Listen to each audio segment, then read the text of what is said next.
Greetings and salutations. You are listening to the Into the North podcast, where we take a look at the competitive side of the Commander format, also known as CDH. I am your host, Reed, aka Sick Robot, and today I'm joined by my co-host, Morgan, aka Spleetface.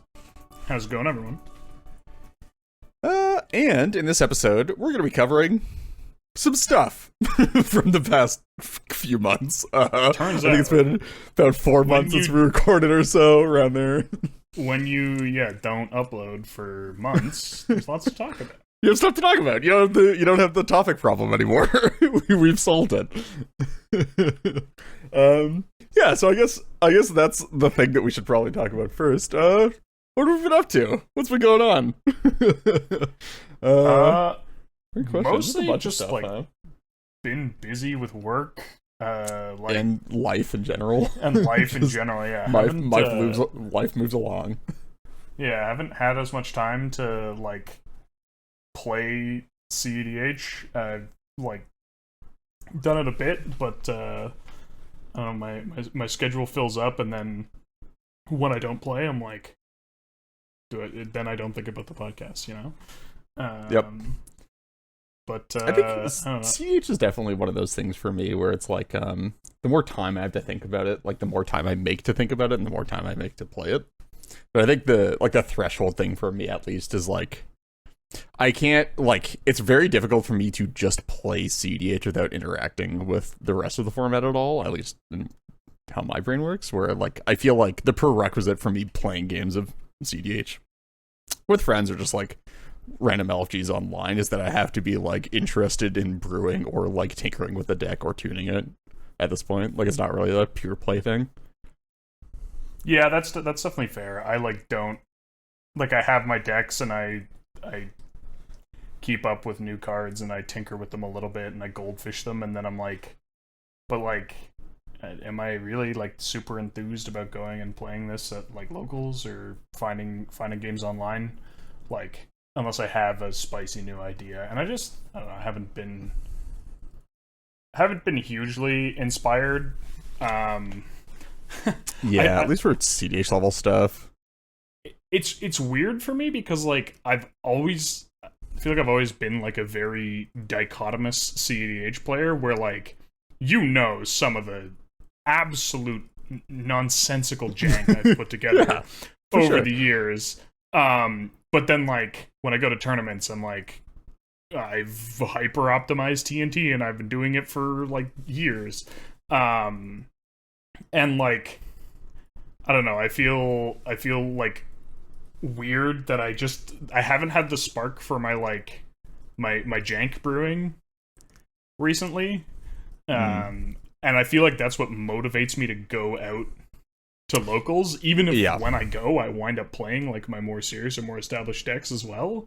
It's just I haven't seen a card where I'm that seems sick, and I want to brew that, and then that's what gets me out to play. Yeah, no, I totally get it. I'm also I think I'm in a similar range where I like winning, so it means that I when I'm looking to win, I play the good deck. I play whatever I think is the best, that it's just very, very optimized. And then the rest of the time when I don't necessarily care about winning, it's just okay, well, I'm just gonna get the best out of my deck building experience and my making people have to experience my brew experience, right? Yeah. There's when I'm playing Yorion in a CDH pod, it's not to win, it's to make everybody else just have to deal with Yorion. That makes any amount of sense. We've been doing some other stuff. I know, at least for me, we're gonna bring this up a bit later. We're gonna do some other stuff first, so don't worry about this getting locked in too early, everybody that's listening. But I think a lot of my brewing mental energy, it's not I haven't been playing Magic, but a lot of my brewing mental energy has sort of been going toward our local mid power play group, and then online cubes and stuff like that when I have the time to play those. So I think that's also probably contributing at least partially to it. Yeah, I feel like I've definitely the amount of time I've spent playing cubes has increased a lot, and that takes up a reasonable portion of my allotted Magic time. It turns out cubes are just sick. Honestly, I think probably the best format that the game has to offer currently. It's pretty sweet, yeah.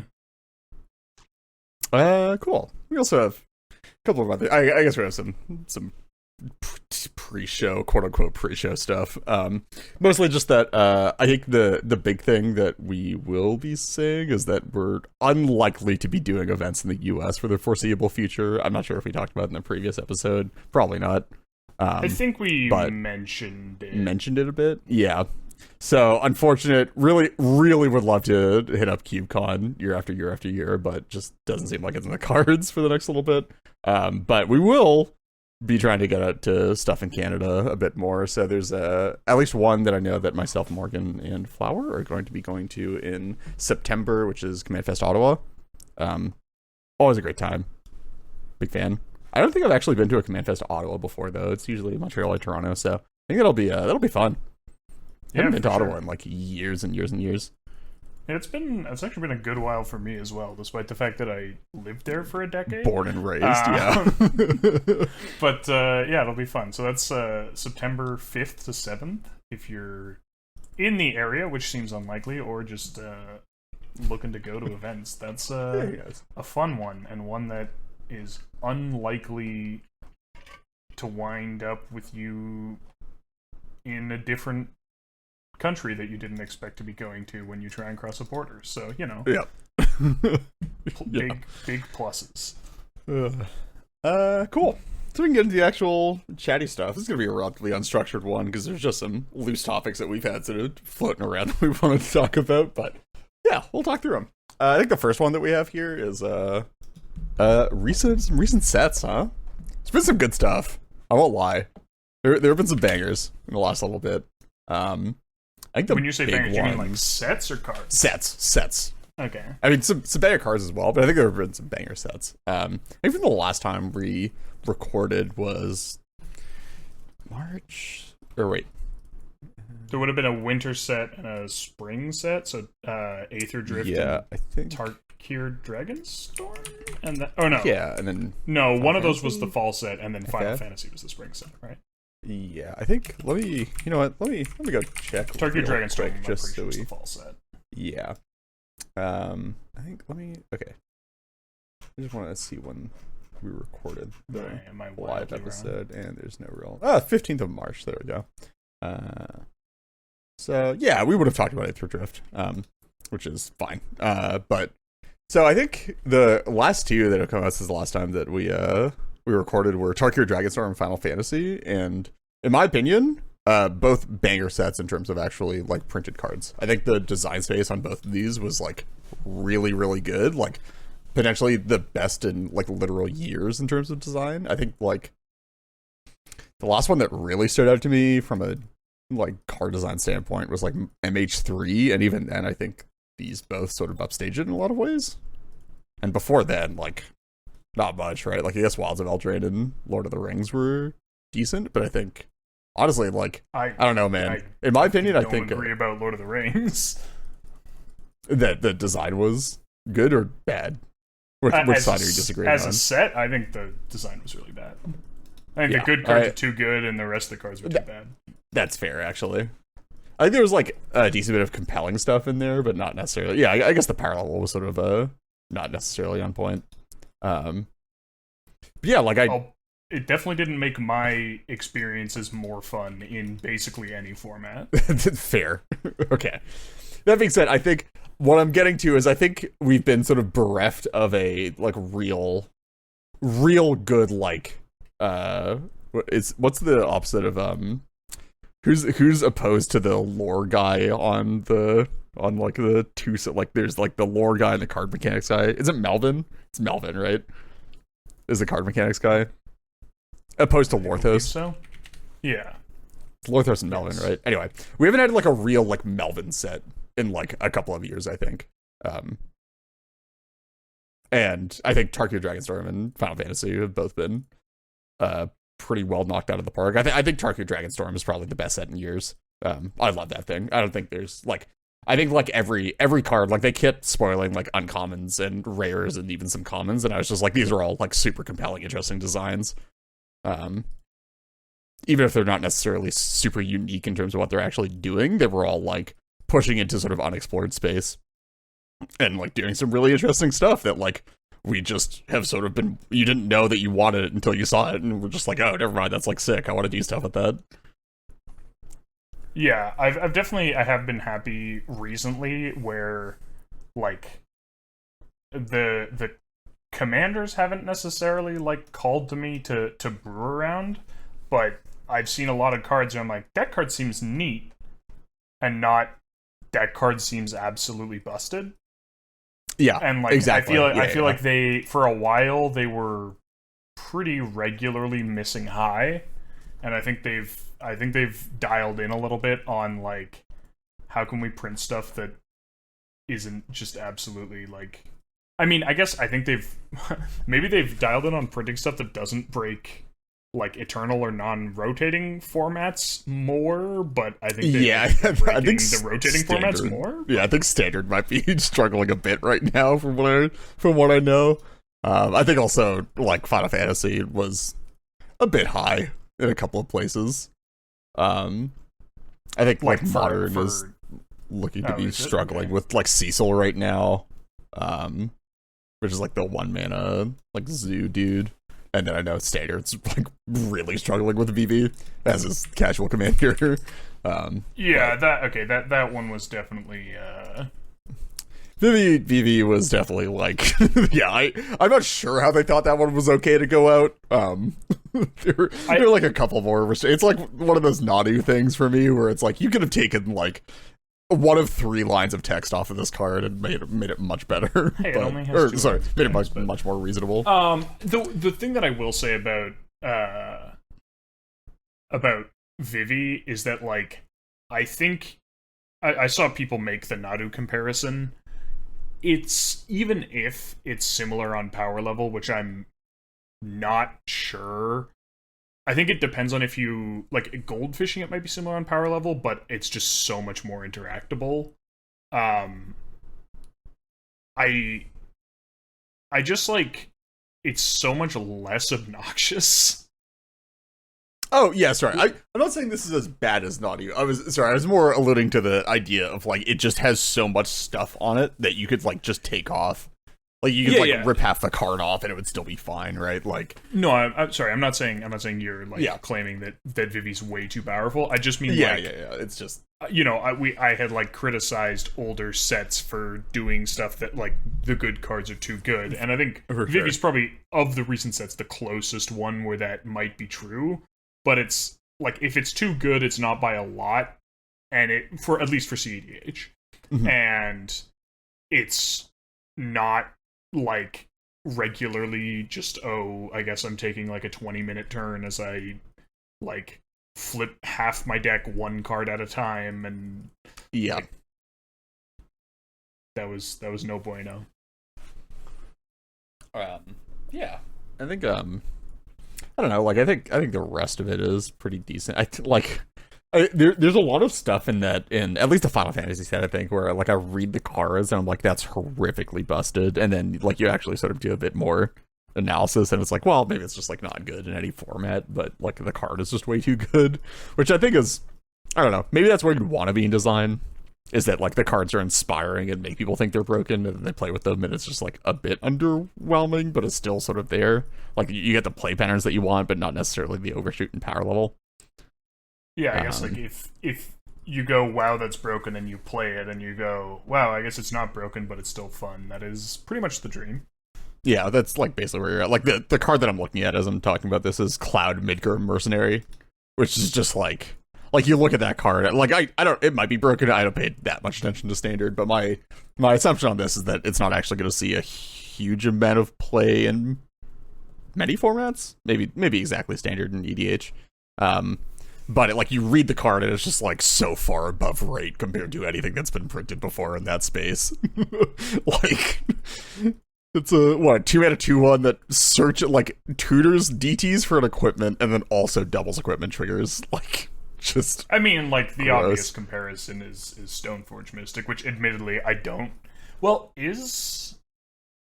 I mean, Stoneforge Mystic might be a problem in Standard because if they were to print it in Standard because of the oh my god, the new mechanic. We have 3 different named mechanics for this equipment make a comes with dude one of creature. ETBs. Yeah. Is it job select? Is that what it's called? Yeah, it's job select. Yes. Sorry, I don't know if you can tell. I don't play like- Final Fantasy. Yeah, no, same. I've like- never played a Final Fantasy game in my life. I could see so- that being a problem in standard if it was like literal Stoneforge Mystic. But yeah. other than that, like I don't think it's better than Stoneforge Mystic.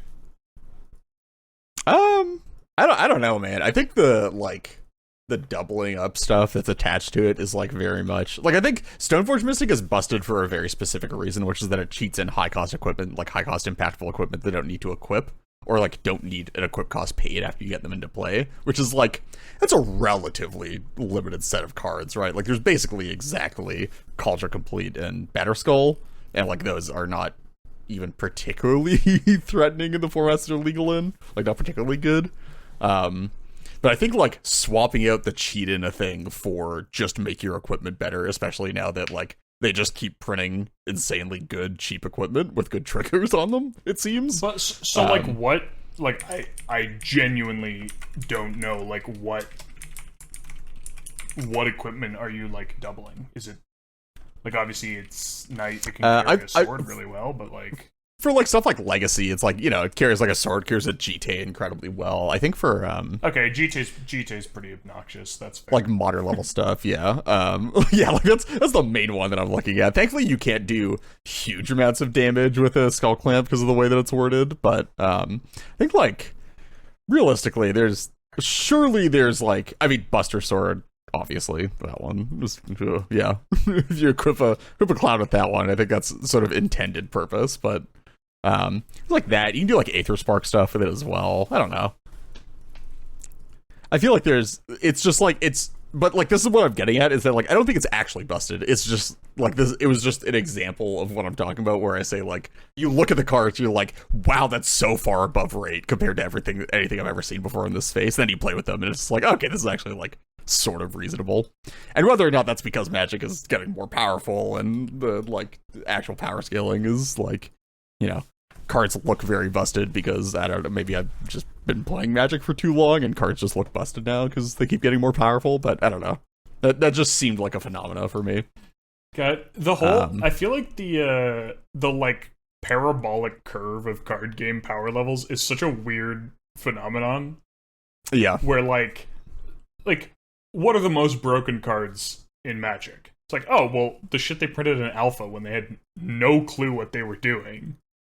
And then people go like they talk about power creep, and it's like, well, like, but the most power is literally like we already have the cap. Like we're never hitting that cap again. It's like they may miss high. I might look at cards and be like, how could you possibly have printed that? But like, they're never printing Black Lotus again. Like, or they're never printing a card that powerful again.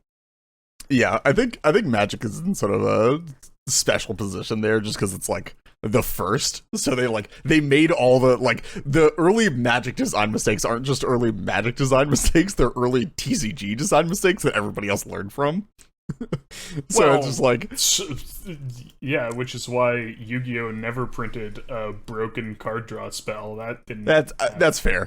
You know what? Fine. Graceful Charity Pot agreed. We'll lump those ones in. Yeah, I sort of wanted to. Okay, I'm not gonna get into this one too much because it's already been talked to death, and we're like literally like months late on discourse anyway. And this isn't even a discourse podcast necessarily. Like in terms of online discourse, not super happy that Final Fantasy is gonna be standard legal. I don't really care that much about the health of standard. I probably should. But it's more like an abstract care about like I hope standard continues to exist, that Magic continues to exist. But aside from that, I really have no investment in it. I know that it's a bad thing that this is going to be legal for standard because it's effectively a reserve list. You're never going to be able to reprint these cards without changing their names and arts and such. Like doing functional reprints because it's Final Fantasy IP, man. Like, it's the same thing that came up with the, what's it called? I forget what even set it was, but there was the set that didn't come to Magic Online forever because of IP issues, and that's always just going to be an issue. I think that is just the case with Final Fantasy, right? I think Final Fantasy is just never coming to Magic Online. I have no idea. Something like that. Anyway, yeah, big not a fan. I've said it many a time that I'm not a fan of Universes Beyond in general. Just sort of broadly hate all of them. Would wish that they all are like alternates to in-universes cards that got printed beforehand. I think I've been saying stuff like this even since, like, I've had eyes out for this kind of stuff even since they pulled the what's it called, the Nexus of Fate stunt. And it's only sort of gone downhill. That's my general thoughts. Not a huge fan, but I can sort of separate that from the actual, the IP stuff is not the designers designing cards, and I think they're hitting out of the park with a lot of the actual card designs, which is, what I care about for the most part. Yeah, it's definitely fair. I shared at least some of your criticisms of Universes Beyond. I also, I'm trying to remember when I said it, but it was a long time ago. Like, I don't remember the context, but it was like Wizards did something that people liked. It might even have been the early, like, Universes Beyond stuff. Where I was like, I think it was, yeah. Remember when Wizards did a thing people liked, and then people liked it, and then went like, cool, we're gonna do that every time, all the time. We're never stopping. And then it sucked. That was a problem that I feel like we're entering that realm again, right? When it was like, oh look, we have Godzilla cards in Ikoria. Isn't that fun? And then, oh yeah, there's and that is fun, right? Dead secret, and then there's a really Walking Dead secret lair, and we're gonna print those in, like, I'm like, okay, sure, and they added the Stranger Things, and then it's like, okay, cool, yeah, now standard legal sets, and also we've had like 3 sets release in the last, like, yeah, I think the initial example I had of this was what, Masterpiece series? Is that what they wound up calling the, like, general concept? Yeah. We're just like, it was like immediately, or I think it is Masterpieces. Zendikar Expeditions were sweet and everyone loved them, and then they were like, okay, like 2 sets later we're doing Kaladesh Inventions, and I was like, okay, yeah, I mean, it's like an artifact plane, but like all the artifacts have a different flavor because it's like aether, not mana. So doing like a reimagine, what would these look like? Yeah, that's cool. And then I was like, all right, and now we're doing Amonkhet Invocations, and then, like, yeah, they did Ixalan Exploration. They did Ixalan Explorations and then canceled the entire concept. Yeah. Like, it's just, they don't, it's just, or we're not, I'm not gonna get that far into the anti-capitalist rant, but like, this is just what happens when you have these kind of things being run by public companies, is that like, you do something that people like, and it's like, great, we're gonna just do that until it stops making money, and we're gonna do it at ever-increasing paces until it stops making money, and then it stops making money, and we kill it and move on. Like, it's just, that's just how it's gonna go. I feel like you and we both, like,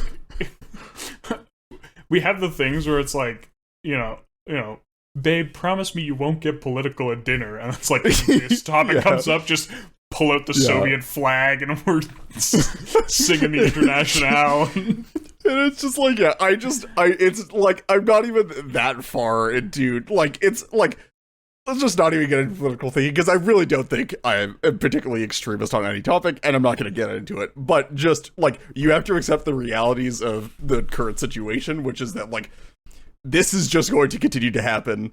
It could be because capitalism or whatever. It could not be. Doesn't matter. The point is just that, like, this stuff just happens, and it just is going to continue to happen as long as Wizards is structured the way that it is, i.e. being owned by Hasbro and being the primary moneymaker for Hasbro and subsidizing real, actual toys.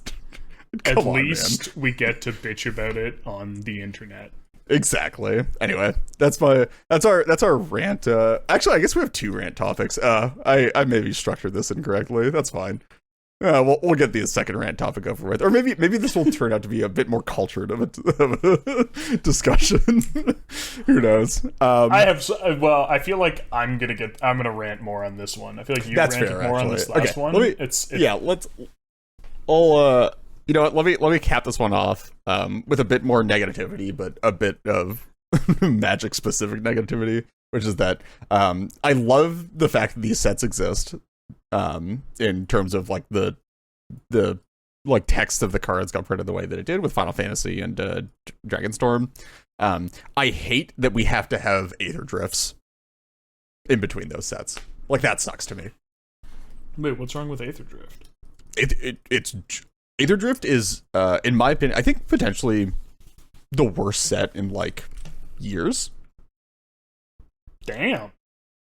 Okay. I think it's the worst set since Murders at Karlov Manor. I think Murders at Karlov Manor might be worse than it. Worse in what way? Like, the cards are very good, but the cards suck. The mechanics are relatively uninspired and ham-fisted. The art is completely undefinable and sort of just like generic 3D render, soulless current card game artwork. For the most part, the characters are just like, I just don't care about any of them. That's probably a me problem, but I just don't give a shit about any of the characters involved with this arc at all. And to cap it off, it's a hat set, which I just hate on principle. Wait, like I just hate the idea. You said the worst set was Murders, not Outlaws? Outlaws was like Outlaws was also bad, but at least the cards were fun to play with. Aether Drift and Murders at Karlov Manor, I think, were both like relatively just non-functional sets. Interesting. I'm not saying I'm right. I'm saying this is just my opinion on these things. Yeah. Played a huge amount of Aether Drift. I did a couple drafts on Arena. I played like a good time. I played some amount of Limited for both, and I did not particularly like either. I don't know. That could just be me. And it probably is. I think it's just you. You're bad and wrong. Yeah. Cool. I think that's about all I really wanted to talk about there, except for specific cards, but, gotta just love Harmonize. I will say I was not a fan of start your engines as a mechanic. That one sucks. Yeah, just terrible. I'll talk to that. Who wants to play with that one, man? You know what players love? Tracking things. Also, I do sort of hate as well the whole, like, the mount thing. Not because I don't think mounts should exist. I think it's, like, I think they sort of have to exist to fill that design space. You just, how, there's all these, like, shorthand things for, like, how you make certain cards, right? Like, so now we have vehicles, so, like, whenever there's a vehicle that you want to represent in some way, you have a card type that you can do it with. Same thing with, like, equipment and that kind of stuff, right? Like, I think those kinds of subtypes make sense for these cards. I think mount makes sense as, like, a thing to be doing. I just hate the fact that they had to come back and basically redo vehicle in a slightly different flavor in order to do mounts.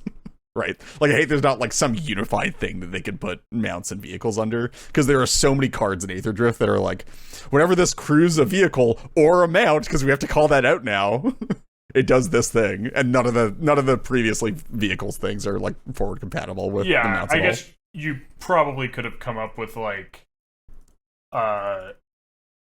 you could come up with, like, a generic word that refers to, like, saddling and crewing. Yeah. And just have them be, like, have them...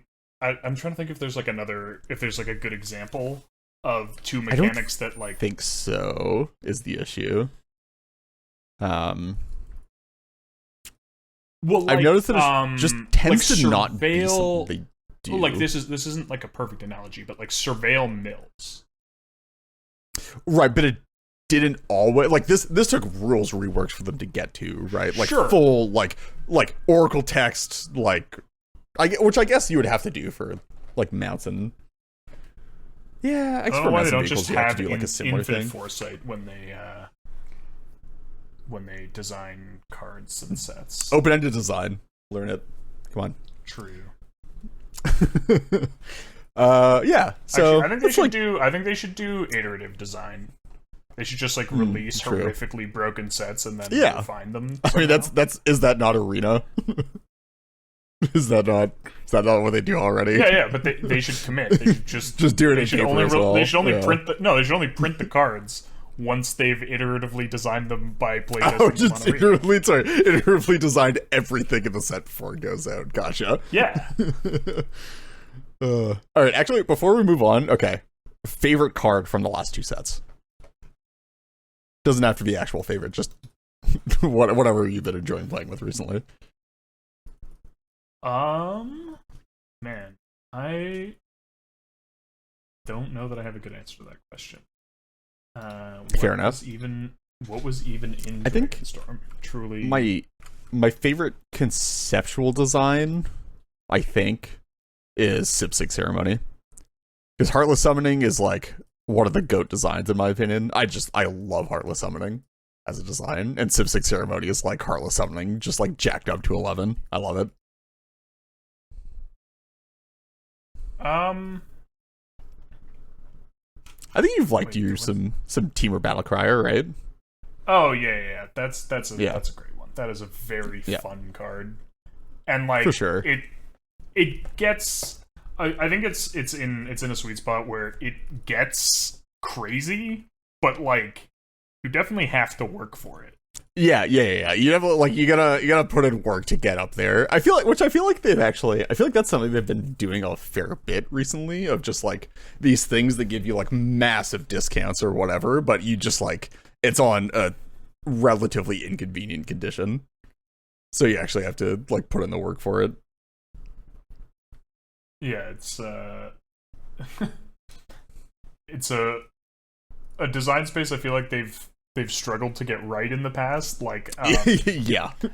Oh my god, what was the Boros Experience Commander from, was that Commander 2015? Oh god, That's yeah. They like made it to carry equipment, and then the way and it had like double strike and vigilance, I think, and then the way it grew you have to when cast you got experience. Big stuff. And you have to cast creatures with mana value 5 or greater, and you're like, just what? What? The most unreal difficult condition to fulfill.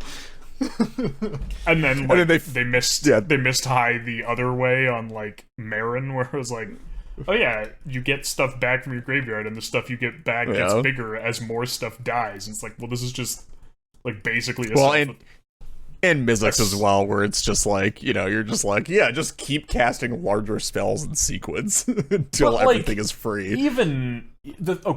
But like, imagine I think Mizzix is better designed than Marin, but I still think it was a bit of a mistake. Imagine if Marin only gave you the experience counter if the creature that died had a mana value or a stat greater than the amount of experience counters you already had. Like, that's what fair. Mizzix says. Yeah, that's fair. Mizzix, you just have to work your way down the chain instead. But yeah, like, big creatures and cost discounters do play nice together, like, somewhat, but not in like you play it and then just vomit out your whole hand and you win. Yeah, like you have to sink a few more cards into it before you get to that point. Cool. 2 of them, though. Oh, baby. Let's do the next one. Yeah, actually, true. That was a modern deck for a bit that I know Spike was building around, where you just like Green Sun Zenith for 2 of them, and then you just kill them. They just die because you're casting like what are they called? Phyrexia Metamorphs for free to make more Battle Criers. And then I think the combos were with Outcaster Trailblazer, which is the one that you can.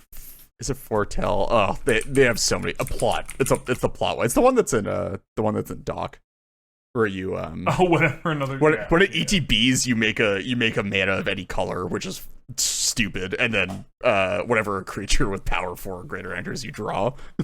So you just the entire deck is Outcaster Trailblazer, and then just keep casting the Battle Criers until you deck yourself.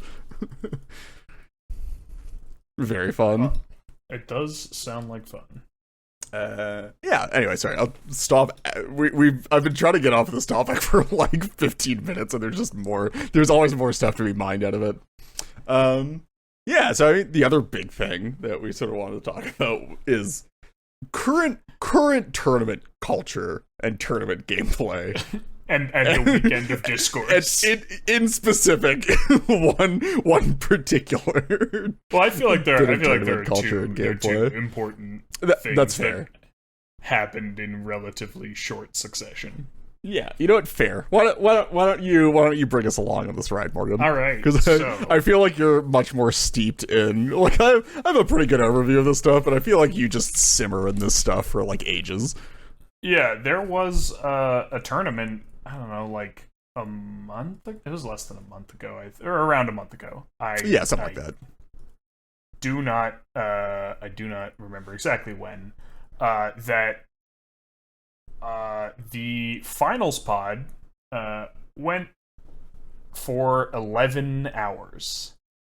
And it went for 11 hours without a single, like, this wasn't the restart meme where people kept offering draws and restarting the game because someone hadn't it was just, that's apparently how long it took to play a game that literally did not even wind up. It wound up ending in a draw. The players agreed to a draw, and prizes were awarded based on just standings coming into the final gross. game. A lot of the discourse surrounding that event centered on one particular player who was sort of accused of dragging it out. Unfortunately, it seems like the stream is lost media because YouTube does not play nice with stream recordings that are in excess of 12 hours long. It stops saving them. And, well, this was a day 2 stream, and so it had, the final round, the semis, and then an 11-hour game. So it was beyond that. So we cannot verify this. However, from what I've seen, there were sort of 2 comments about a particular player's behavior. The first was that he was primarily responsible for how long this game went.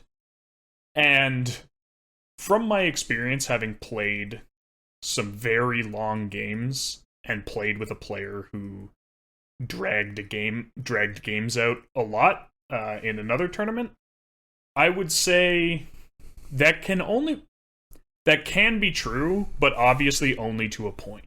I think 2-hour game, that can be somebody's fault. Once you get up to 5-hour game, that's the pod's fault. I don't know, man. Yes and no. I think you have to. I guess what I would say is, obviously, this is the judge's fault for letting this happen. Yes, sorry, yeah, correct. There's no world where no one was penalized for this. According to reports, I believe one turn was something like 6 hours. That can't happen. However, I'm thinking back to a particular tournament I played where none of the games got too long, but a particular player, it was a top 64 cut, and I finished my quarter and semifinal while their quarterfinal was still ongoing, and then waited something like 5 hours for the finals to start, because this person made their quarterfinal and their semifinal both take in excess of 3 hours, and then tried to do that in the finals, and eventually the tournament staff stepped in and basically were like, if you keep doing it, we are going to DQ you. You have to stop. But it does take people engaging with it to, you can drag it out somewhat, but the other people in the pod needed to stop engaging at some point. Around the 3-hour mark, probably earlier. In my opinion, I don't know, man. I feel like it's just it's unfathomable to me that it held out that long, right? It's I feel like if so many of the players that I know are in that pod, it literally just gets down to nope, not changing my mind, taking this game action, are you passing priority or not? And if they keep talking, you just call the judge. That seems like such an obvious thing to do. Yeah. Once you get just anywhere close to it being a long round, right? Like, yeah, I think so. What from again? This is from descriptions, and I would say there was like it wasn't like a unanimous agreement on what happened, but there were a few people who I would say had like very non-committal descriptions of what happened for one reason or another. And most people I saw seemed to agree. Apparently what was happening is the player in question was, so player A was going for a win on their turn, like that was when this got really, really bad, and player B was next in priority and would just pass and then spend 5 to 10 minutes trying to convince either player C or D to do something, not do something, respond. But like, so there is I think you have to start establishing boundaries. You have to say, like, when the person puts the spell in the stack, you have to say, like, look, if you pass priority here, I'm passing priority here. Like, this has gone on long enough. It's time for you to take an action. Like, I'm not, or like, at the very least, you say, like, if you pass priority here, I'm not listening to you. Like, I will decide on my own whether or not I'm gonna, if I think this spell needs to be countered or not. But like, you talk when you have priority, not when I have priority. Because like you can really sort of shift around, like it makes it hard to penalize people for slow play when, like, you know, player C is the one who has priority and isn't taking an action, but like it's player B who's continuously talking. So then you're a judge. What do you say? Like, well, player C, I guess the judge can just say player C take an action.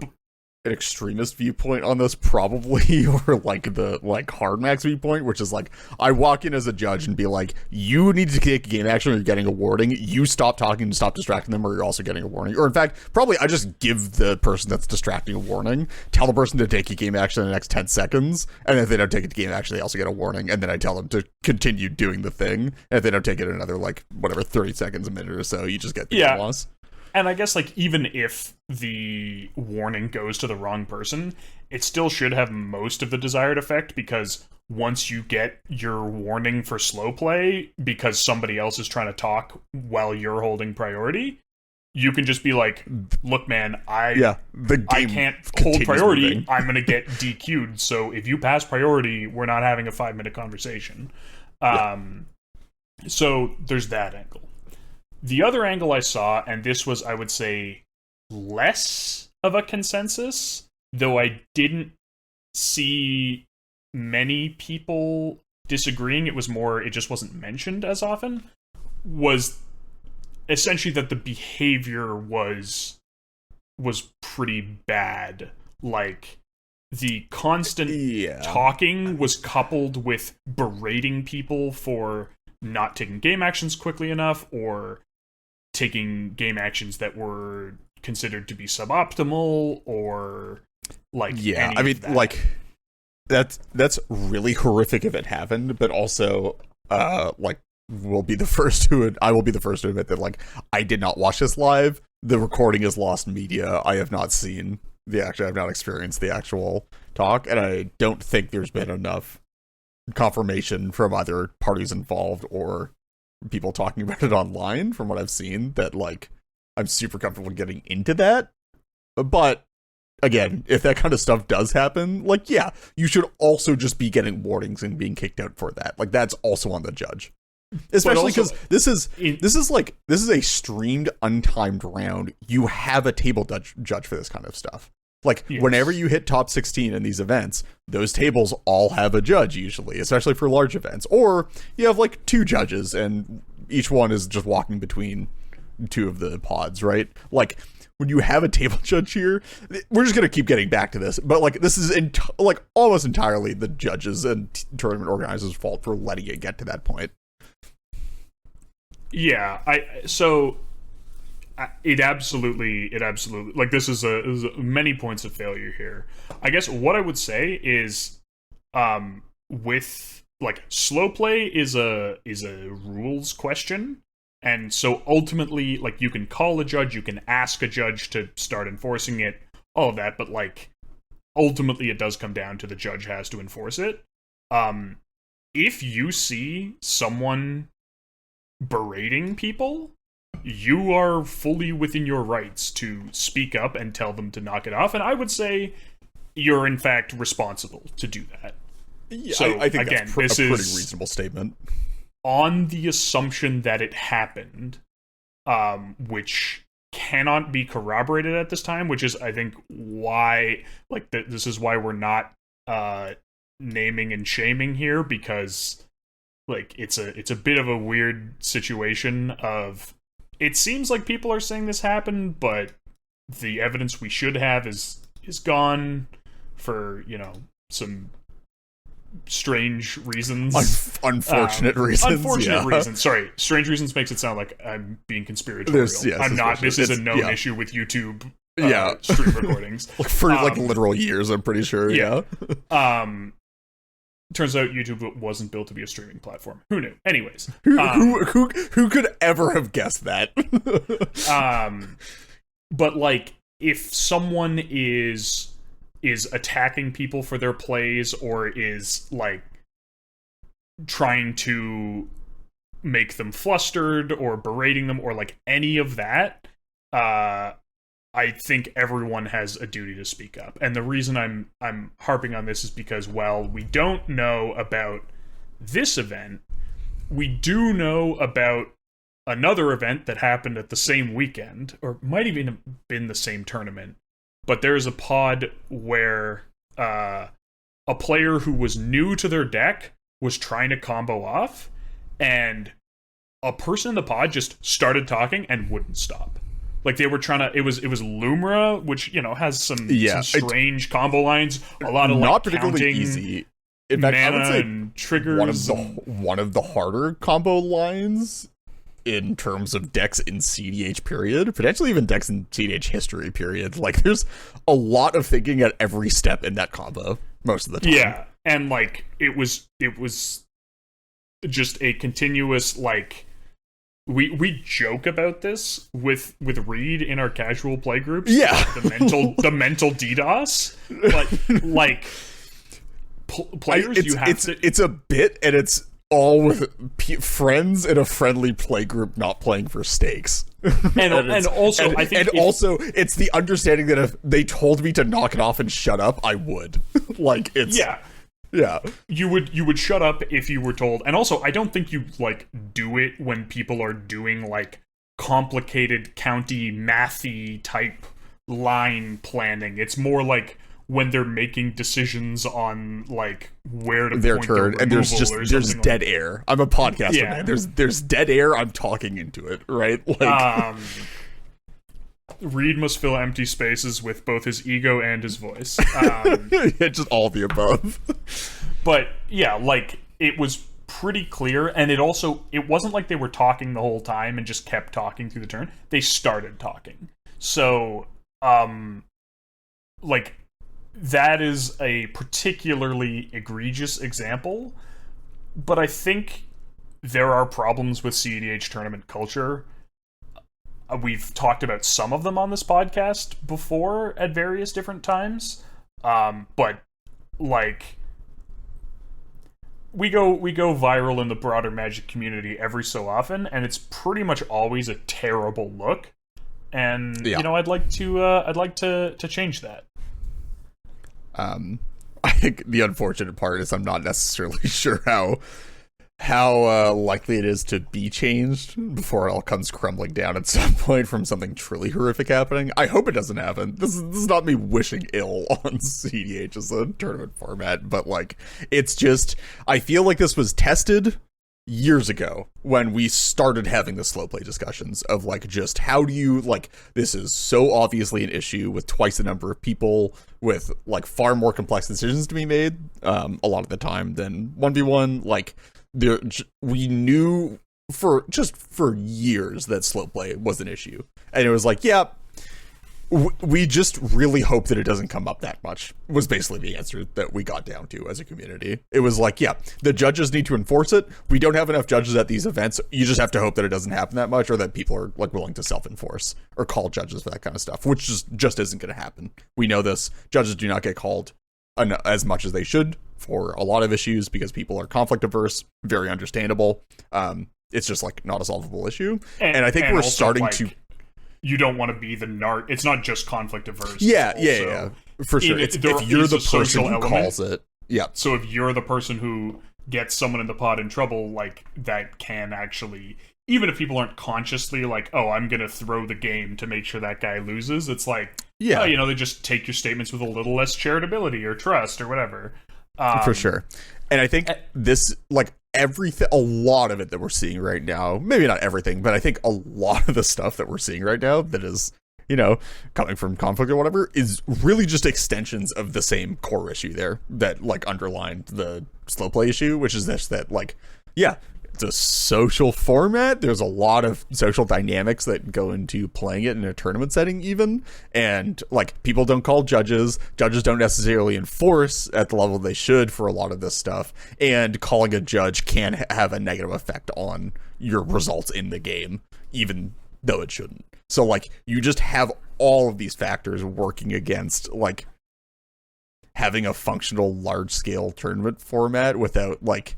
The way that you fix all of this is, like, you just increase the quality of judging, but that's just not possible at all of the events. It's just not a thing that you can like have. I will say one thing that would help. It would help in the same way that, like, banning the best thing in the pod deck that isn't pod helps, or the thing that's too good when you can consistently play it turn one off a workshop in Vintage. Yeah. Like, helps, which is, dear God, Ristic Study has to go. Oh, dude, like, just so much, yeah. It's so much of the issue.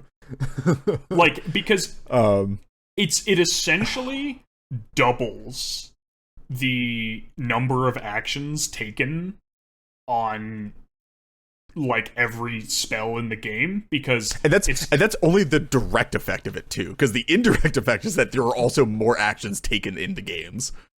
Yeah, there are more actions taken in the game. People also, it's like an extra decision point, not just like, am I responding to the Ristic Study trigger, but also, like, to factor into your planning, it makes you slower of, like, okay, am I, like, going for this line, it'll feed X cards to Ristic Study, is that, like, a risk I can take? Or I could hold up one more piece of interaction and not feed one card, like, just all of this stuff. And then there's the knock-on effects of, like, oh look, there's Bowmasters, oh look, there's Fairy Mastermind, oh look, there's Smothering Tide, like, all of these things, just, it all compounds into, like, someone casts a spell and there's 3 rounds of priority passes before that spell resolves, and people have to decide if they're responding to one trigger. God forbid there's a response to the spell, yeah. Yeah.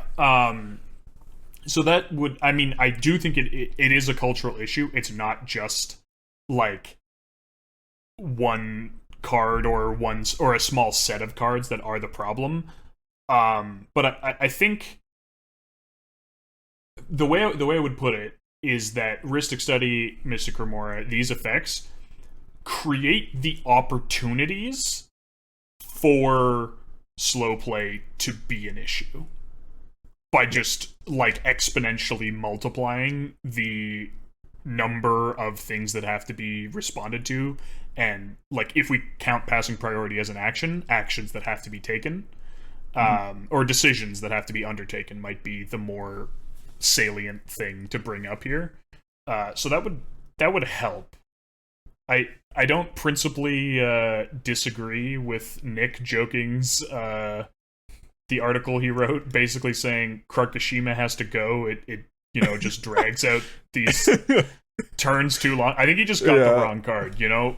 Right tactic, wrong target.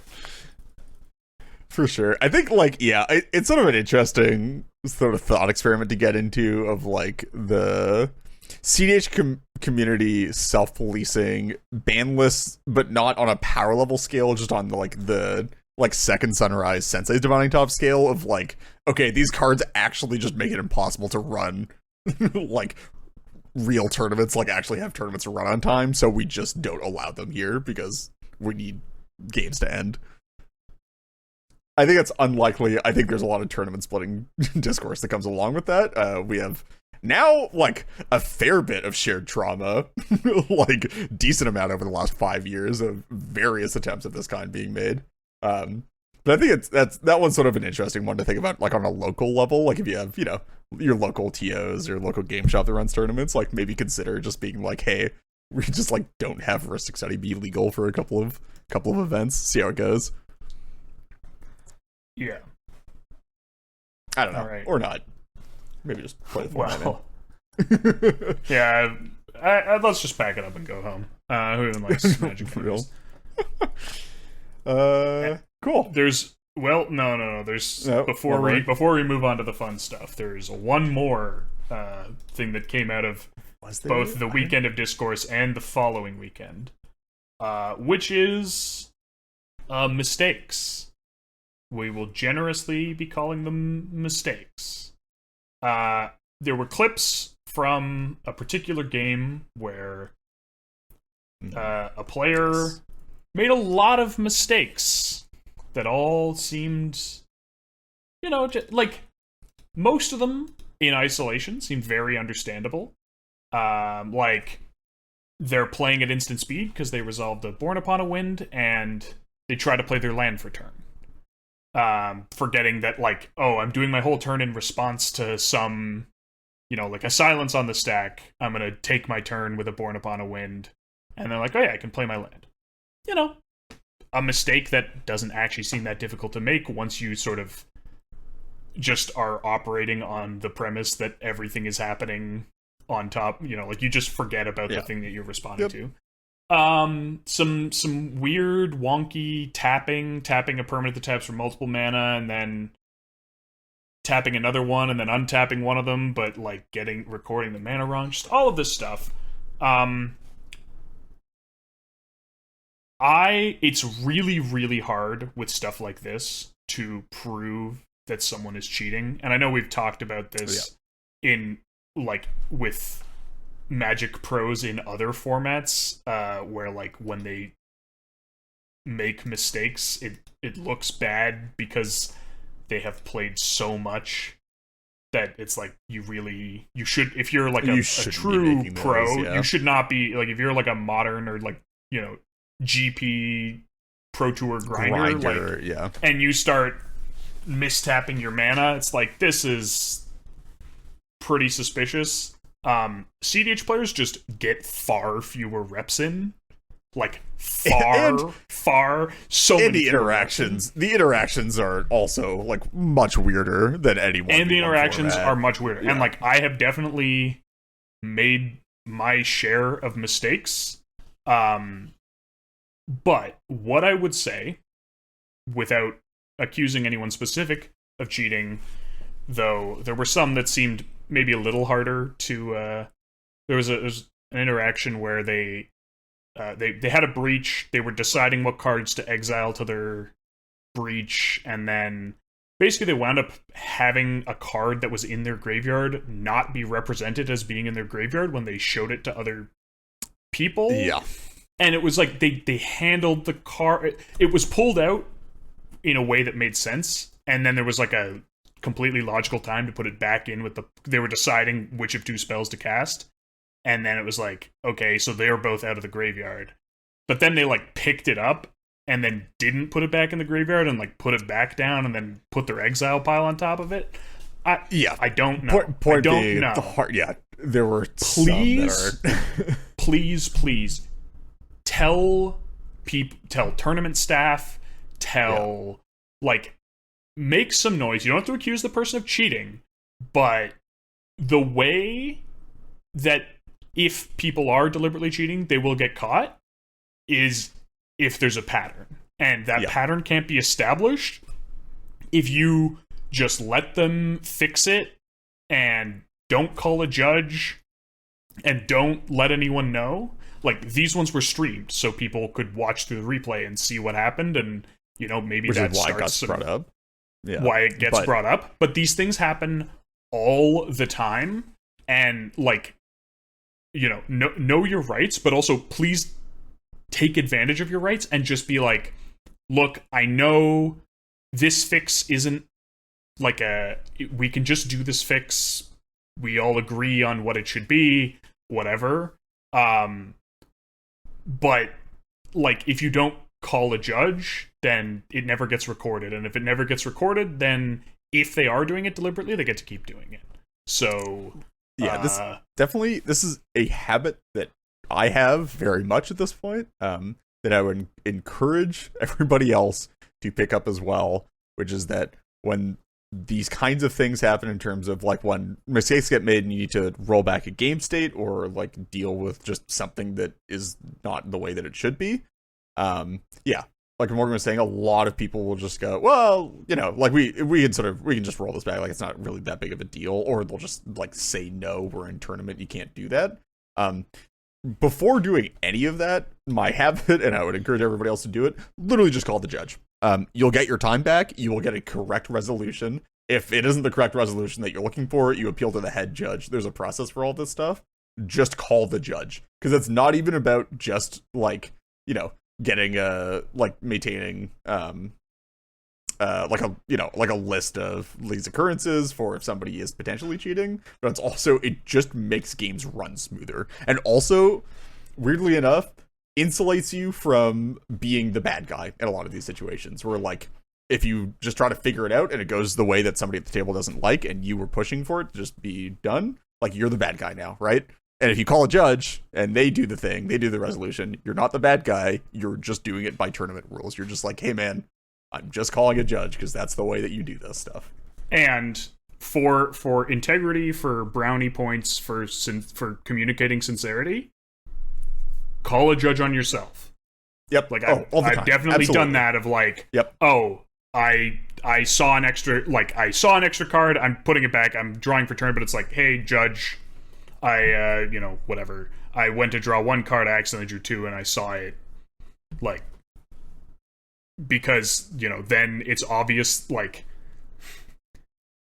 unfortunately, you know, people who weaponize judges they can at least theoretically exist.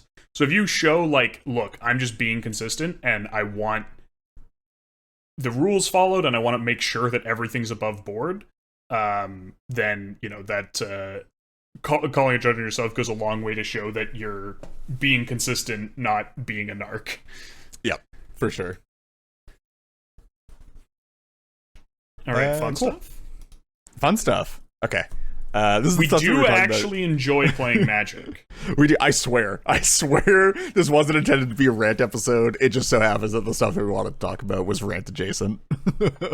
But this is the anti-rant part. Although maybe particularly less interesting for our listeners who are listening for CDH. But I swear it's still some interesting stuff. Mid-Power. We're the Mid-Power podcast now. Not actually Mid-Power, I guess. I don't even know what you could call it to the rest of the world, because it's Mid-Power is sort of a shorthand for us, but bracket 3, I guess, something around there. Anyway, a lot of the Magic that we've been playing recently is we have a sort of a weekly Mid-Power night with Matt Null, current inactive podcast member. Always, I love just seeing Matt every week. It's awesome. Yeah, it's good. Also, it's, and then Keegan it's as weekly well. Mid-Power night / dinner party. That's the real. It is. Sorry, it is. Because we're serious adults now. I do describe it to my parents and adult friends as like the dinner hosting night with Magic extras, even though we'd spend a vast majority of the time playing Magic. And also, sorry, to be clear, friend of the show Keegan, also absolute blast to have around. Although I do see Keegan more, and Keegan was not a former member of this podcast, which is why he got less excitement. Sorry, Keegan. I know you're probably listening to this. Yeah, so there's just like I've had a lot of fun sort of brewing decks and, you know, like playing and stuff. And like we have sort of it's been really nice because it's a relatively limited set of people. We only have about 5 or 6 people in like the extended play group for this kind of thing, and it's basically all played like at literal kitchen tables. But we're all like, you know, I would say we're all experienced Magic players, especially particularly in EDH realm. We've all played a lot of CDH. We all know what we want. We all know what play patterns suck, what play patterns like we all sort of like playing around with. And it's been really interesting and really nice to have a meta like develop naturally, right? Yeah, for sure. It's been like, I mean, nothing's perfect, you know. We sometimes decide, sometimes we're always gonna have yeah. But it's been like I feel like particularly you and I have had a bunch of conversations about like the directions we see our meta going, and like have very much made deliberate choices to like try and shape that to go in directions that we want. Yeah, for sure. Because also we're not just aiming for like equalizing power levels across the board and equalizing like making sure that there's a good mix of archetypes. Like we're maximizing fun, right? As well, like that's part of the mid-power experience. Is like you're trying to maximize the fun that everybody at the table is having.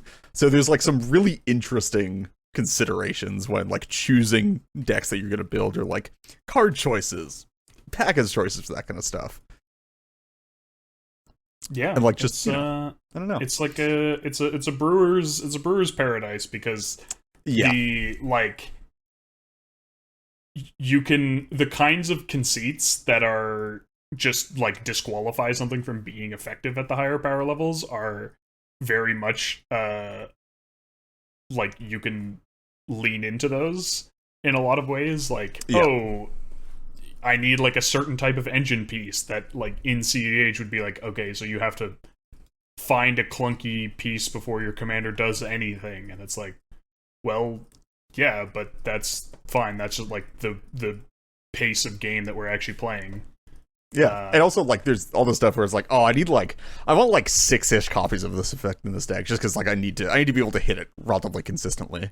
And you look at the effects and they're just like, oh, there's this like 3 mana one that's pretty good, that's like right along the line. There's like the 4 mana one with the weird downside that I can still work around, and the other like 4 are all like 6-7 mana payoffs. And if you're building like a CDH deck around that stuff, you're just like, okay, so I have like 1 functional piece that does this, maybe 2 if I need to stretch it. Mid power, you're just like, yeah, man, get them all in here. That's what I'm here for. Yeah, like I want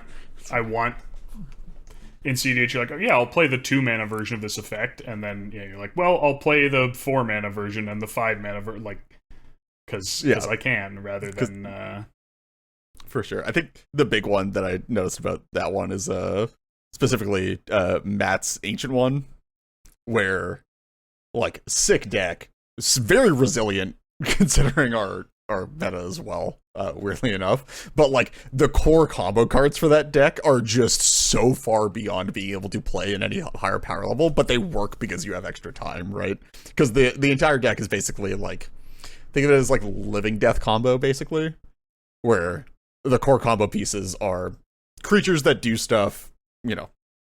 Everybody listening to this presumably has CDH experience, so you can think about all the things that are really busted to mass reanimate in blue-black, and then a bunch of things that just reanimate every creature in your graveyard or every creature in all graveyards, and then, you know, do stuff like sack your board for mana and then make it all back and then buy back the mass reanimate and keep doing that. So just like awesome. There's like, I forget there's like the 8 mana one that costs 2 more when you cast it at instant speed. Twilight's Call? Twilight's Call. Sick card. Awesome card. Never get to see it played, and it's just like, it's awesome that we get to see that stuff, right? Yeah, for sure. Yeah, and then also, I just... Yes. Our top innovation, the most fun innovation we came up with. No Soul Ring. Oh yeah. Oh dude. It took a bit of convincing. I think me and Morgan were like full in on this one from almost the start. Yeah. But yeah, we took Soul Ring out of all of our decks. And we're not really playing with that with like fast mana. I think like there are like Mox Ambers and stuff like that floating around, but that's only in like deck appropriate You cases. have a Mox Tantalite. I do, sir. I am playing a Mox Tantalite. I'm also playing Soul Talisman in one of them. True. I think I'm playing, because there's, Lotus Bloom as well. I'm playing like a literal Black Lotus Soul Ring Mox in one of my decks. So, maybe not great. But yeah, we took Soul Ring out of all of our decks, and it's just made the experience so much better, man. Oh my god. Like, I don't think people realize how much Soul Ring ruins games. Like, there are definitely some situations where it's like there have been decks that have been built like sort of pre-play group that had considerations for finding a Soul Ring later in the game as like, just a good Sisei's ring that costs way less to get into play, which is like a very reasonable use for Soul Ring, I think. But the reason we got rid of it was just like, my god, man, turn 1 Soul Ring is just not fun for anybody. That's not true. It's fun for the Soul Ring player. For me, it's not even fun for the Soul Ring player, because I think I had it before in... No, I actually never had it in Doc. But I've definitely, like, had it before in the play group, where I would, like, start with the Soul Ring, and it's like, alright, do we just want to move on? I don't really, like, feel like playing this out necessarily, because there's going to be, like, 5 turns of just, like, extra whatever, while you all struggle and fail to stop my Soul Ring start. Yeah, it's definitely, I think there are people who, like, for me, I find losing to Soul Ring is more unfun than winning with Soul Ring is fun. Yeah, and then, like, for sure. Also you lose to Soul Ring 3 times as often as you win with it. Mm-hmm. So, like, but, like, even if it was just like a 50-50, a coin toss, and whether you had it or someone else had it, I don't find non-games particularly fun. Like, every once in a while, like, one in, I don't know, 100 games where you just have that, like, absolutely nuts opener and you just pop off, you're like, okay, that was kind of funny. But that's even more fun when those happen without Soul Ring. Like, it's even more fun when that happens because your deck just did the thing really good. And not because you had the turn 1 busted mana rock that lets you cast 4-drop into 5-drop, both of which just outpace anything the rest of the table is doing. Yeah. Right? It's so much more fun with the non-game is because you had the perfect 7-card hand. True. Yeah. Anyway, I think we have I did want to talk about some of the meta as well, because I did want to highlight some of the decks, because maybe I won't without Keegan and Matt's permission for their decks, at least, aside from Nation 1. Sorry, Matt, because they are likely to get pings from the server. Sorry, guys. But I'll absolutely talk about some of the stuff that we have going, because I think I have, at least in my opinion, I've built a couple of, like, real bangers that I'm really happy with, that I would like to share with the world at this point. And I think you have some pretty good stuff as well. You have some pretty sick, nasty decks. I do my best. So I think, like, the 2 ones that I'm a big fan of right now, I have a Doc Orlock deck, which is the 2-mana Simic guy that discounts stuff that you cast from your graveyard or exile. Just awesome. Big fan. Love that kind of effect. It's I've had my eyes on them since they printed Outlaws. And the idea is that you're basically just, like, doing a bunch of manual self-mill and casting flashback costs for, like, 2 discounted, which is just busted already, into doing, like, graveyard land stuff with, Lumra, Splendid Reclamation, Aftermath Analyst, all that kind of stuff. Just very fun play patterns as well, because I try to avoid having tutors in my mid-power decks too much. I just, if I'm going to put 100 cards in my deck, it's because I want to play all 100 cards, and I don't want to just be finding the same one every time. So it's just a very fun type of deck, play pattern and building style, for me at least, where you're just, like, you're casting all these 2-mana flashback spells that, like, flashback for 1 that, like, mill, like, 3 or 4 cards, let you pick one, and you're just, like, constantly doing, like, your manual, like, mill as many cards as possible, and then try to hit your land payoff and combo it from there. And none of the combos are less than 3 cards. I think actually the minimum combo in that deck is, like, a 4-card combo or something like that, but it just makes the gameplay so much more fun. Real blast. And it's also got, like, some weird, like, toolbox draws, like, weird, like, half engines that you can put together to, like, get ahead. There's, like, There's like a Titania in there. You can do like Life from the Loam, Boseiju, Odawara stuff if you need to. There's like removal built into the lands. Also, I have to commend you for making a blue-green lands deck and not using one of the like 30 blue-green cards that say like blue-green commanders that say lands on them. Yep. Absolutely. It's like the blue-green lands deck that's like the least blue-green lands deck, because like a majority of the deck are cards that are stone unplayable without Dock in the command zone. Probably unplayable with Dock in the command zone as well, but you can't tell me to not put a deep analysis in my fucking flashback lands deck. I don't know, man. I would never try to tell you. Or think twice for that matter. Think twice is the much worse card, but that one's also not getting cut. Harder of a sell, I would say. Yeah. Now, on the other hand, Una's Grace? Una's Grace, right? Yeah, that's the name of it. Oh, what a banger. Yeah. That's a fun one. I think I don't know. I've really liked, I don't want to pick for you, but I've really liked your blue-white deck. Like a lot. Sorry, which one? Your blue-white deck. Yeah. I always forget what she's called. Sally Sparrow? That's Universe, the one, Universe is Beyond, unfortunately. Yeah, but not a fan of that, but it is, I'll accept it because the text of that card is just so great for the exact power level that we're playing at. Yeah, it's she gives all your creatures flash, and then whenever another creature leaves, you investigate, and that's a once a turn capped trigger. Yeah, definitely that one. I feel like so I have another play group. I cheat on you guys with another mid power play group. How could you? How dare you? But they're like a little lower power level. Yeah. And also just like less experienced Magic players generally.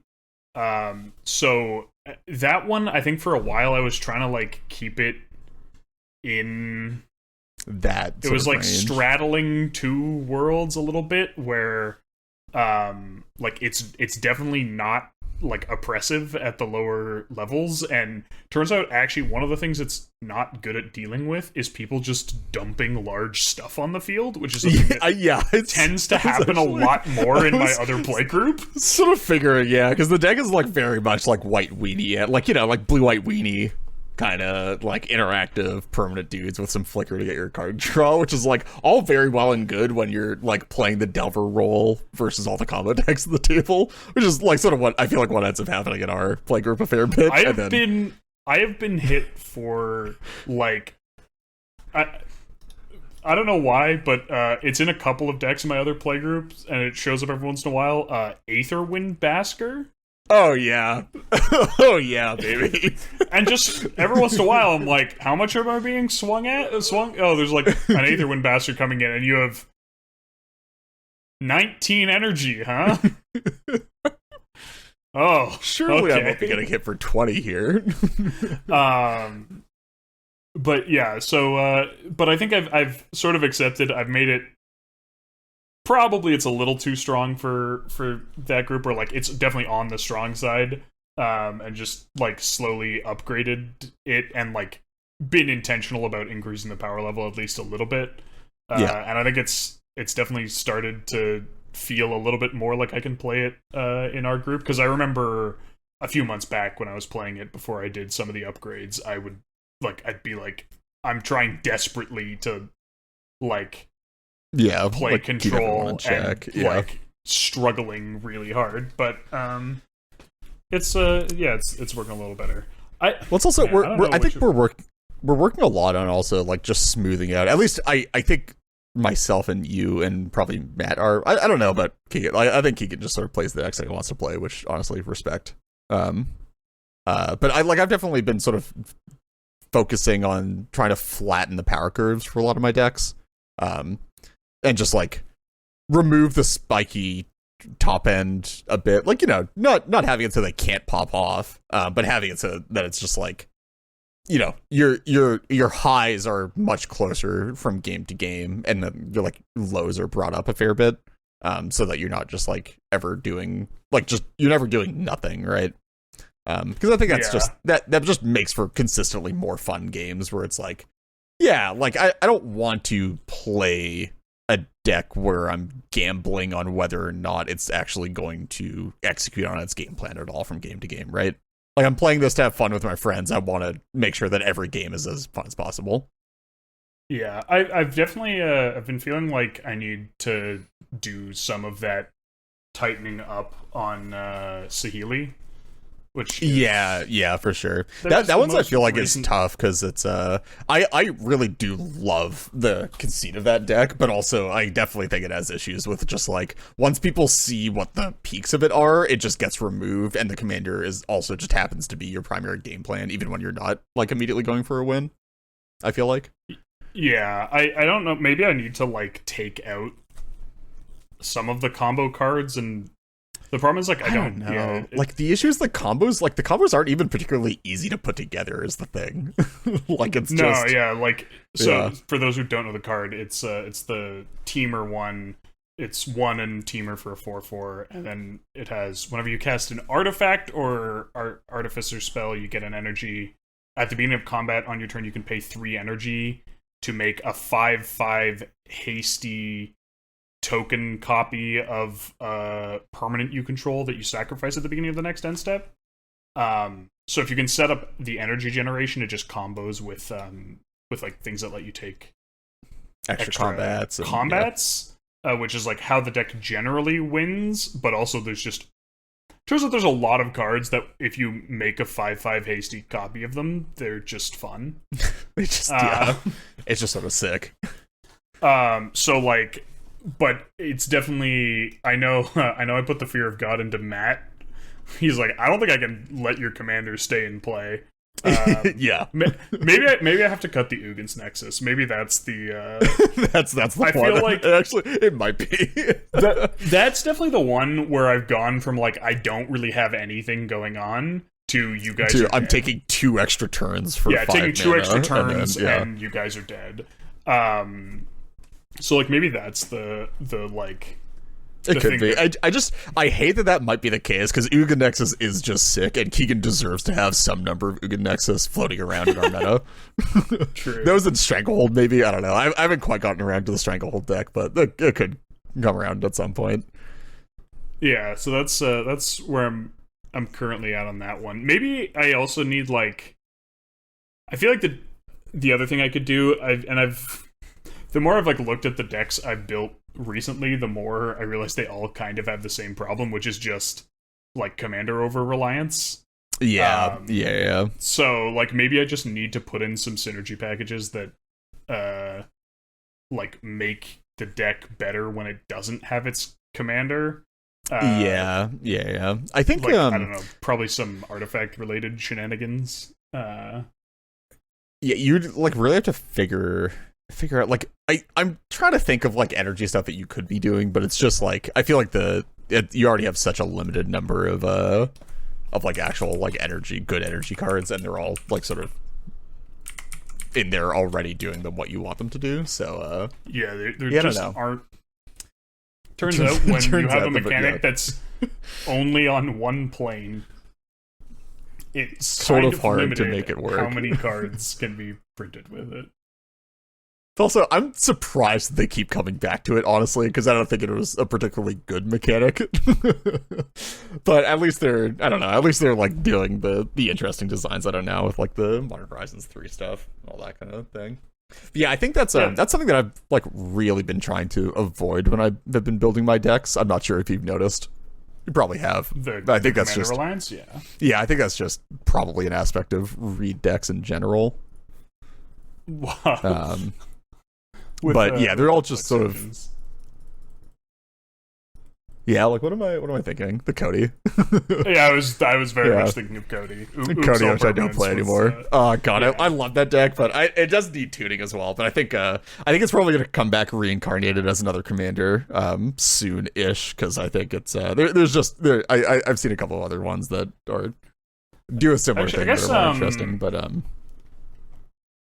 Jolly Balloon Man wasn't the most reliant on the commander, but it also sort of needed it in play to actually like do. I feel like also you tend to build decks that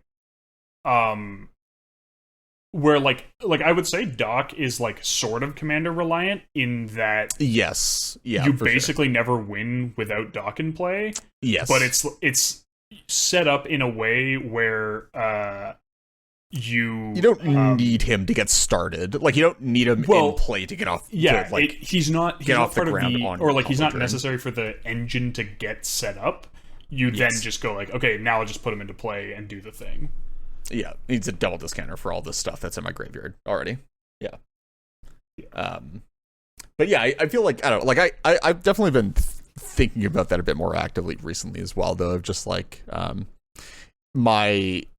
feel like I want my commanders to contribute to the deck and sort of change the deck building rules of how I want to build the deck, but not have the deck be fully reliant on like actually ever having them in play for a majority of the game. Because I don't know, like I'm not a huge fan of playing the games with a 6-mana commander in the command zone where it gets killed once because you had to wait for it to untap, and then you just like the deck ceases to function because you have to wait until you hit land drops for your commander again. Like I've never been a fan of that play pattern. It's really not something that I would like to experience too much. So a lot of that is just like, yeah, like especially for stuff like Obeka, even Hams to a degree, where like the deck sort of functions without the commanders going, it's just at a reduced pace. Yeah. Yeah. Anyway, for people wondering, by the way, the Cody deck is I might put this in the description for the episode if I remember. Anyway, I might just link a bunch of the decks that we talked about. But the idea is basically that there's a glimpse of tomorrow in the deck. I'll let you go read what that one says because it's a bunch of text. There's a glimpse of tomorrow, and that's the only non-permanent card in the deck. The entirety of the rest of the deck is all permanents. So, you get to do fun stuff, like just always cascade into glimpse of tomorrow when you have a Cody out, and turns out that also means that you never whiff on your glimpses. You always at least break even on permanents, which is nice when you're planning on probably doing that a couple of times in a game. Maybe more than a couple. More than a couple? I would have never guessed. Yeah, but that's like sort of something that I've been thinking about recently, because I think I was talking to you about this where I'm yeah, Keegan, you get a head start on this Guess the Commander game if you listen to this episode on time. We'll see. I was sort of talking to you about this, like building a interactive like blue-white creatures deck, because I don't want to step on toes either. Like I don't want to build into what somebody else is already doing in the play group, but I definitely, that's like something that I enjoy. That's sort of one of the sort of deck play patterns that I enjoy playing around with, and I think it's definitely going to be a different-ish take on it. A pretty different take. But that was something that sort of went into the deck building of it, where I was like, well, this commander is relatively expensive compared to what I normally play, but I think the idea is that it contributes to the game plan rather than being a full game plan on its own right. And also, when you play interactive decks, I feel like that gives you a bit more license to go up a bit on the curve for your commanders. Because, it's just more likely that you're going to be able to protect them or mess around with what other people are doing. You don't know. Oh, I guess actually thinking about it, I don't know why. Once I get it up to power level, I really do like Jasper Flint. Oh yeah, I think Jasper is going to be an awesome deck. Juice it a little bit, because I think it's there's some cute stuff that just makes it like a little too slow and clunky. But boy, does it have some dude, that is by far the best Bear Blossom deck I've ever seen in any format. It's crazy. It's just like like that deck, it has almost won games by just decking the table, even in its current state, where it's just like upkeep, you exile 20 cards off the top. Okay, I'm gonna keep doing that every turn. It sure does do the thing. Very fun too, just win with other people's win conditions. Yeah, and then sorry, the other big deck that I would like to talk at least a bit about, that I think is just going to be a staple for me going forward. I think it's like Doc Orlock, Doc, and then Sandwell Avenger Ace are like I think going to be two of my main decks going forward that probably aren't getting pieced apart almost ever. Just because I just think that deck is awesome. I think there's so much going on that I just like love playing with. And I don't know, the play patterns were not as control-y as I wanted them to be, but I think they still shook out to be pretty interesting, pretty fun, very unique as well. The idea for the deck basically being that it's so Sandwell Avenger Race is a 2-mana mono white commander that whenever it becomes tapped, you look at the top 6 of your library, and then you can cast a vehicle or artifact creature spell from among them, put the rest on the bottom.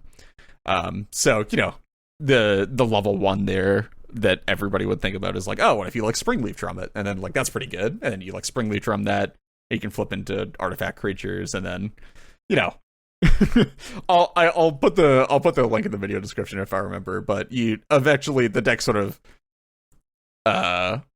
builds into like you're in mono white and you just sort of build your own Prophet Crucifix basically around the commander. It gets very fun because the it's not like super easy to parse on the first read, but the commander also allows you to bypass timing restrictions. So it's just whenever it becomes tapped, you cast the thing on the spot right then. So you get to play at instant speed. You get to like tap stuff in people's end steps and roll for, you do like semi Winota rolls for like artifact creatures off the top and people's end steps. Very, very fun, very unique play patterns.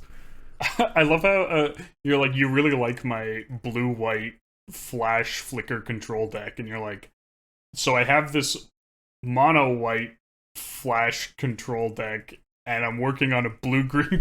You're correct. You're muscling into my space from every angle. Hey man, the one that's currently in progress is coming after the next one, which is you already know about. So I guess we'll spoil that one as well. But it's gonna be a Kethek deck, Black Red baby. This one's also interesting because it's very much like my style of deck building as well, where it's like you use the commander to change the rules of how you play the deck, and then it suddenly opens up a class of like, 10 or so cards that you wouldn't normally get to play that you now get to just shove in the deck.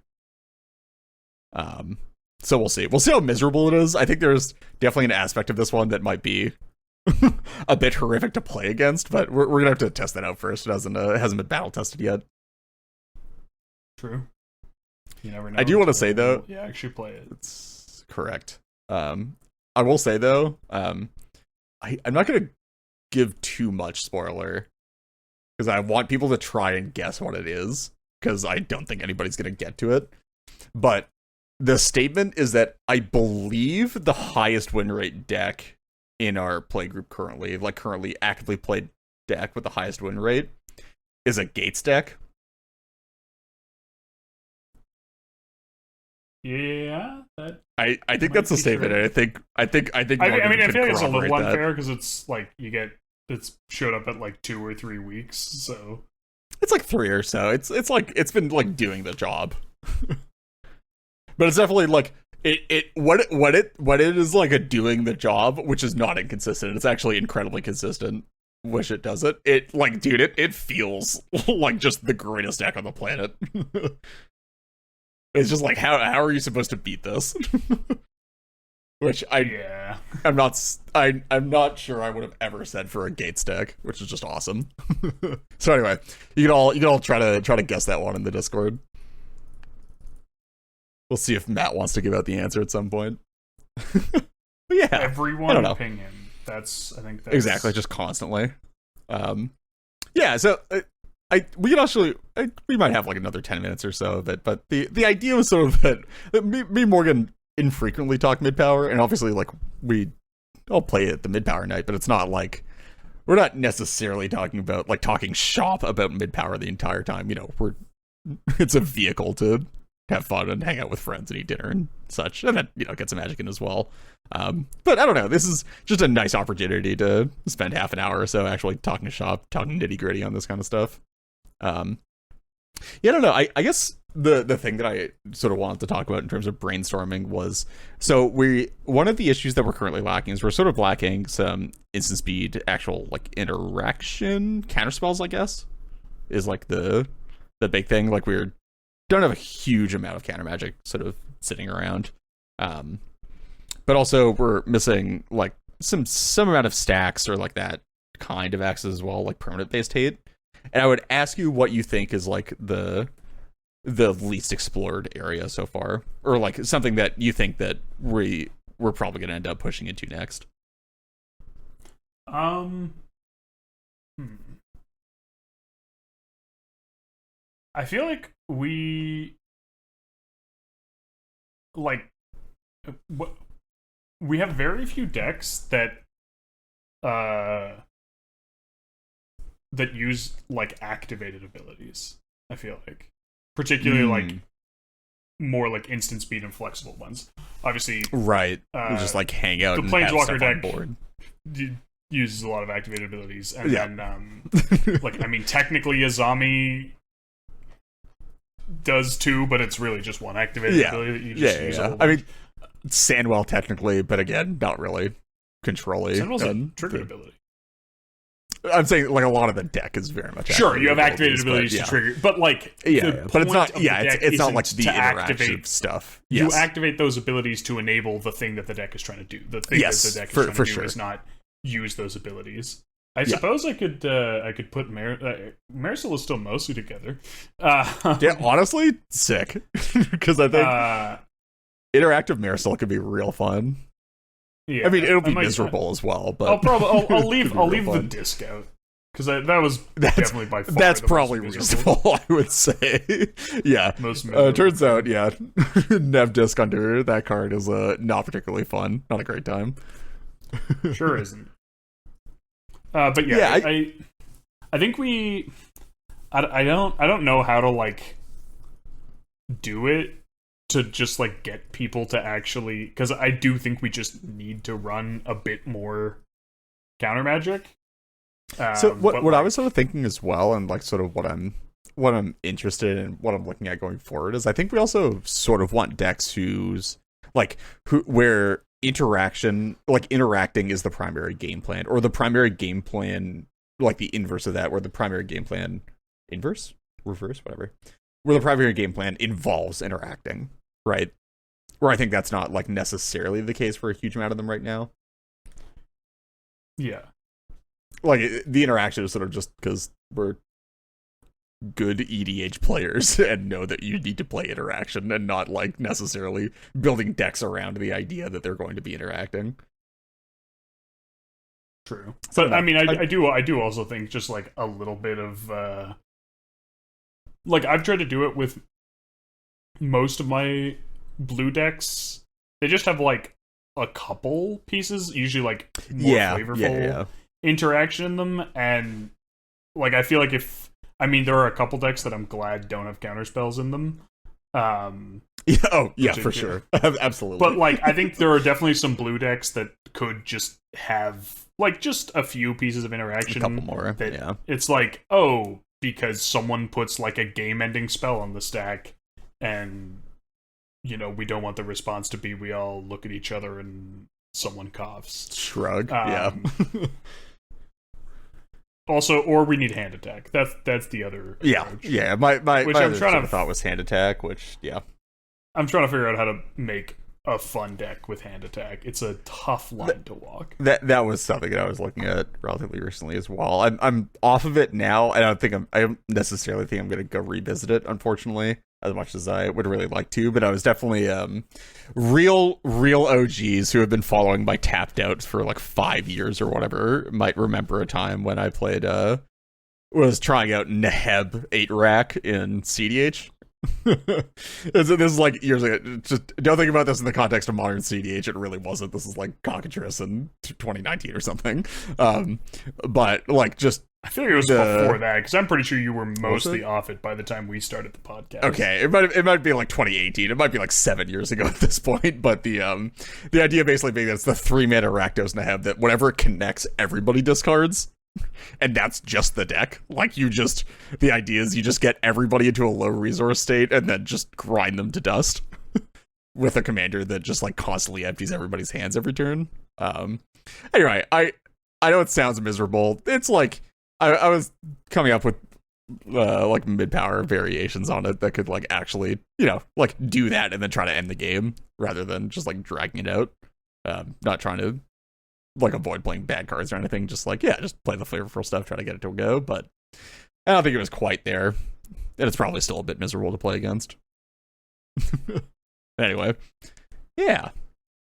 And that's the other thing as well that I like really appreciate just before we get off, because I think we're basically at the end here, is that part of the whole deal is like I've done a lot of Skyfall digging in my life. I found a lot of cards that I think are like awesome and sick, but you just can't play in competitive versions of the format at CDH, whatever, just because they're not quite good enough. They're just like strictly worse than a thing, but they have a bunch of flavor behind them. And it's very nice to have a format where I could just start pulling those out of the back catalog and throwing them in decks that they like truly belong in. That's just awesome to me. Love the being able to play flavorful cards in a powerful way. It is definitely a great feeling when you have a card that you've you like have always wanted to play or like have played in the past that you love, and you're just like, wait a minute, I can do this. Oh, I mean that's how Sony my decks start. One of my friends recently put together like a mid-power Hashathon deck. And I was like, so Tortured Existence? He's Tortex? like, yeah, Tortured Existence. Yeah. That's probably my next. I think I told you about this one. I don't think it's going to be a secret when it comes around. Like, usually we play the Commander guessing game where we don't really reveal what decks we're bringing to the next session until we're already there. Everybody has to try and guess it, but I don't think it'll be a big secret that when I get around to building the Golgari deck, it will be the Insidious Roots Tortex Golgari deck for sure. Yeah. Do they print it? Do you have any idea how many versions of the effect they've printed at this point that's just like trigger when something leaves your graveyard? They like really leaned into that over the last year and a half. I can definitely think of a few of them. I think there's like 15 of that effect or something at this point. Jesus. Of like very, very reasonable payoffs as well, where it's like make a dude, draw a card, make a treasure. Might only be once a turn, but that's fine. Yeah, I was like, don't a bunch of those have the once a turn restriction? They do, but we're playing mid-power, man. No problem to me. That is true. That's what it's there for. I also, that's Sally definitely taught me something, because I think it was like one of the first ones that you played in the playgroup. And that one gave me some context as well, where, you know, I avoid playing things that say do this only once a turn in formats generally. I don't really like those cards. They're not breakable. But great in mid-power, I realize, because they sort of give a hard cap. They like put a hard cap on how out of control they can get. And it means that you can just like get so much more of that kind of effect in the deck without like having the ones that like truly just stack ridiculously well with each other and get out of control way too quickly. Like, it lets you like sort of do a much like slower build up for that kind of resource accumulation, which like sort of keeps you in line with the power level that you're looking to play at. Yeah, for sure. It's they've definitely printed cards. I feel like a lot of the early ones, they printed them and just like they printed a card that was like good and maybe could pop off sometimes, and then just slapped the restriction on it. Yes. But I feel like they've tuned up the power level on some of those. For sure. I feel like the original ones were like once per turn versions of existing effects that they put the once per turn on because they were previously broken, and they're just like, okay, we'll just let you do this in a fair manner. And I definitely agree. Now they've been printing them where like this is specifically designed around the fact that you only get to do it once a turn. Yeah. Or I'm looking at there's the artifact from Aether Drift with the discard triggers, but there's Tival's Judgment. Yes. Which is yeah. Like where Monument to Endurance is the artifact. Yeah. Yeah, Monument to Endurance. Like whenever one or more cards leave your graveyard, choose one that hasn't been chosen this turn. Draw a card, create a treasure, create a 2/2 zombie. Like, I think any one of those, like if it just said whenever one or more cards leave your graveyard, do X, I think like it would probably be too good. Maybe the zombie would be like Tormod exists and he's not broken, like technically, but like that'd be spooky. But with with the fact that it's capped, you only get each effect once each turn. Like they would never print a card that said that withdraw a card. That would be insane. No, not at all. Never. It's like, oh, cool. So I have a dredge card, and I just win. This is how this goes. Yeah, like a 3-mana enchantment that can draw you a card and make you a treasure every turn if you do the thing. And they've definitely gotten it's a cool place for more casual designs. I know people love to like rag on them designing stuff for Commander, but I think as Commander gets more mature and the sort of people play in environments where the social regulation is not quite so strong, I actually think that designing cards that push people in more fun and more like I think pro-social directions is for sure. Although I think it's also like different aspects of designing for Commander, right? Like I don't, as a deck builder, I don't want the numbers already painted in for me, which I think is like one of the big criticisms of a lot of like design for Commander stuff, where it's like, all right, man, yeah, you printed Corvold. What am I supposed to do with this? What am I? Here's the thing: I like them designing cards for Commander that aren't commanders. Yes, yeah, I think that's a really good way of putting it. I've always sort of been of the opinion that I think commanders are at their best when they're not intended to be commanders. They're just sort of printed as cards that are interesting and like are just a brewer's thing for 1v1 formats or cube or something, and then somebody finds interesting things to do with them as commanders. But I definitely agree that like having cards in the 99 that are more explicitly designed for commander is probably a good thing. Yeah, cool beans. I think that's what we got for you today, folks. Got about an hour and 45 in there. We'll see how much dead air Morgan cuts down in editing. We'll see. I don't think there's going to be too much. Don't do much. I don't think so. I think we're fine. I think we got to get at least a hour and a half out of this at least. So cool. Let's see if we. Okay, I think you are massively overestimating. I don't think I've ever cut 15 minutes of dead air. Honestly, any episode. I will be completely dead ass with you right now. I'm not sure that I've ever checked the time of recording versus time of like the actual episode. I don't think I've ever actually made that comparison. I think probably on average, assuming you start the recording like when we start talking and not like sometimes have the preamble, I bet I also don't check, but I bet it's very rare that the final mix with the intro and outro music is much shorter than the episode itself. Like when I cut dead air, I'm cutting like maybe 5 seconds at a time. It takes a decent amount of that to equal any like material length difference. Fair enough. Oh, sorry. I didn't want to give a shout out before we finish the episode. Wow, I can't believe I missed that one. It's sort of to DJ Evermaya, but mostly just the commander that he's been brewing with. I think Phoenix was actually involved in it as well. But it's the what's it? I forget what the deck or the commander's even called. Rydia. There we go. Huge fan of that commander. I just wanted to say that the new red green like lands commander, just awesome. Big fan, huge fan. I think it's the first real Gruul commander we've ever really had.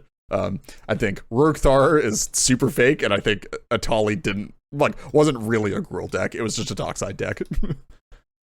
Hey man, people still play that one. I don't know why. I bet they do. Yep, that checks out. Anyway, big fan of that one. Go check it out. Would recommend. Like, you can probably go check out the brewing channel. It's in there somewhere. Go ping DJ about it if you're interested. Cool. But ping in the Into the North server, so it looks like we're more active than we are. Yeah, exactly. We need to get our community status back or something. Are we still a community service? Oh my god, we are. We have boosts. Should probably boost our server at some point. Anyway, that about wraps it up for this episode. If y'all would like to reach out to us with any questions, comments, or concerns, you can contact us on Twitter at Into the North Pod. I'm not sure that we check that anymore. Via our email, intothenorthpodcast@gmail.com. We definitely check that one still. Or on our Discord server, the invite link for which can be found in the description for our episode. Definitely check that one the most. An extra special thanks to all of our patrons who help cover the expenses for our show and allow us to work toward improving the quality of the podcast. If you too would like to become a patron, we're at patreon.com/intothenorthpodcast. Thanks you as always to the band Vox Cadre for our lovely podcast music and to Nate Slover for our equally lovely podcast logo. Next episode is out in 2 weeks-ish, maybe. Until then, see ya. Have a good one.